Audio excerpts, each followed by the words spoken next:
राज्याचं नेतृत्व कोण करेल हा संभ्रम लोकांमध्ये नको असं संजय राऊत यांनी म्हटलंय। खांद्यावर कुणाचं मुंडकं दिसलं पाहिजे, धड घेऊन कसं जाणार असं देखील संजय राऊतांनी म्हटलंय। मुख्यमंत्री पदाच्या चेहऱ्यावरून त्यांनी वक्तव्य केलंय।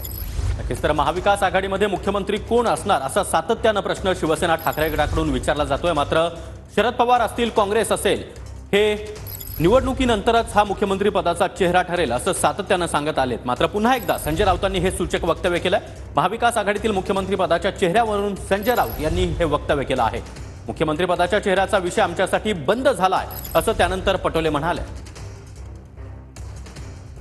माननीय उद्धव ठाकरे साहेबांनी जाहीर कार्यक्रमात सांगितलं होतं, कोणी तुमच्याकडे चेहरा असेल तर समोर आणा, मी पाठिंबा देतो। लोकांच्या मनात संभ्रम नको, लोकांच्या मनात संभ्रम नको की या राज्याचं नेतृत्व कोण करेल भविष्यामध्ये।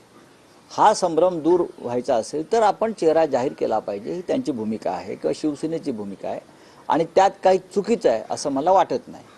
म्हणजे खांद्यावरती कोणाचं मुंडकं आहे ते लोकांना दिसलं पाहिजे ना, नुसतं धड घेऊन काय चालणार, जाणार पुढे समाजामध्ये, लोकांमध्ये।